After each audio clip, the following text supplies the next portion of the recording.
জানতেই পারে আইনের ব্যাপার, যারা বিচারক তারা এগুলো ফয়সালা করবে। বিদেশে যেতে গেলে পয়সা তো লাগবেই, কি করা যাবে? বিনা পয়সা থেকে বিদেশ যাওয়া যাবে না? এটা পশ্চিমবঙ্গ নয় যেখানে কিছু গা গেলে ফোকটিয়ায় হারামের পয়সাতেই যাবে, কিন্তু সেটা তো নিয়ম করে যেতে হবে। দেখুন, গোটা তারাপীঠটা তীর্থস্থান, তো সেই তীর্থস্থানটাকে যতগৃহ বানানো হয়েছে, এবং এটা হয়েছে তৃণমূল জমানায়। তারাপীঠে এমন কোনো লোক নেই যে তারাপীঠ যায়নি। আমি নিজে কতবার গেছি তার ঠিক নাই। তারাপীঠটাকে সম্পূর্ণভাবে কনক্রিটের জঙ্গলে রূপান্তরিত করে দেওয়া হয়েছে এবং সেটাকে যতুগৃহে পরিবর্তন করা হয়েছে এবং সেখানে লুট চলছে। তারাপীঠের ধর্মের নামে মানুষের ধর্মীয় ভাবাবেগকে ব্যবহার করে, শোষণ করে তারাপীঠে সেই সমস্ত হোটেলে সব কিছু হয়। সব কিছু হয় মানে সব কিছু হয়। গাঁজা, মদ, জুয়া থেকে আরম্ভ করে বাকি যা যা দরকার সব কিছু হয় এই তারাপীঠের এই সমস্ত বিভিন্ন হোটেলে। কোনো রেস্ট্রিকশন নাই, কোনো দেখভাল নাই, এবং সেখানে পয়সার বিনিময়ে সব পাবেন আপনি। সেখানে পয়সা যদি বেশি থাকে আপনার আগে ঠাকুর দেখতে পাবেন, পয়সা যদি কম থাকে গোটা দিন দাঁড়িয়েও আপনি ঠাকুর দেখতে পাবেন, দর্শন করতে পাবেন। আর যদি পয়সা দিয়ে দেন ঠাকুর দর্শন হয়ে যাবে আপনার, বাকি সব কিছু পাবেনও আপনি। ওই যে বললাম, চুল্লু, গাঁজা, মদ থেকে আমাকে সব কিছু পাওয়া যায় ওখানটায়। আজকে এই ঘটনার মধ্যে দিয়ে এতদিনের আমাদের যে অভিযোগ ছিল সে অভিযোগ সত্য হচ্ছে।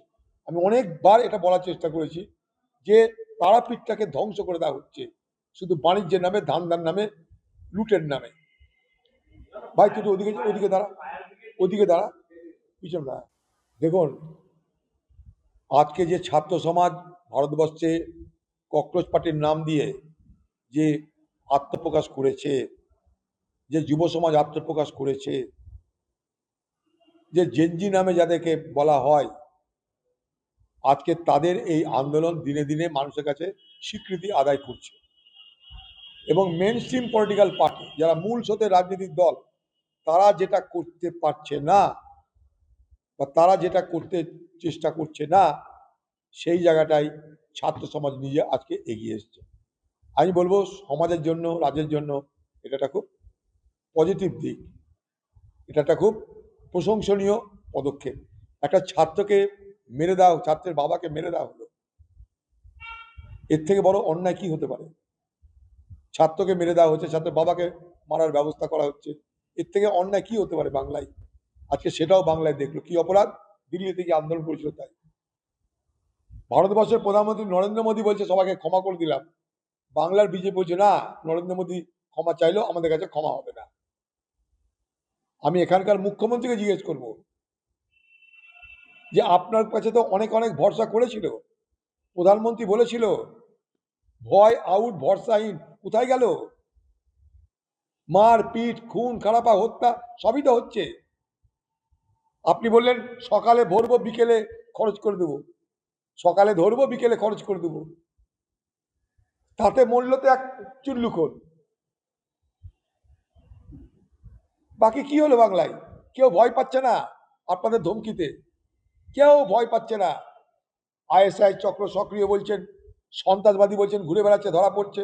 খুন যেমনকার তেমন হচ্ছে, ধর্ষণ যেমনকার তেমন হচ্ছে। এই তো এনআরএস হয়ে গেল, আরজি করের বিচার শেষ হলো না, এনআরএস শুরু হয়ে গেল। তো কি পরিবর্তন হলো? পরিবর্তন না আবর্তন কি হলো জানি না, পরিবর্তন না ঘূর্ণায়ন কি হলো জানি না। আমি দেখছি জাকাত তাই হচ্ছে, যা ছিল তাই ফিরে আসছে আবার নতুন করে, নতুন রঙে, নতুন রূপে, নতুন ছন্দে। আগে পুলিশ দালালি করতো টিএমসি পার্টির, এখন সরাসরি বিজেপির হয়ে ময়দানে নেমে গেছে পুলিশ পার্টি। কোথাও পঞ্চায়েত গঠন করতে দেওয়া হবে না বিরোধীদের, কোথাও অনাস্থা আনতে দেওয়া হবে না বিরোধীদের, পুলিশ গিয়ে অ্যারেস্ট করছে। কি অদ্ভুত ব্যাপার! মানে বিরোধীরা যদি মনে করে আমরা একজোটে পঞ্চায়েত করব কোথাও, তাও বিজেপির পঞ্চায়েত ভাঙিয়ে নয়, তৃণমূলের পঞ্চায়েত ভাঙিয়ে।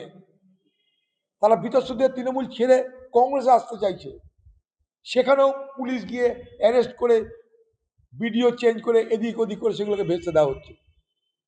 সব থেকে জ্বলন্ত উদাহরণ চলে যান বড়ুয়া।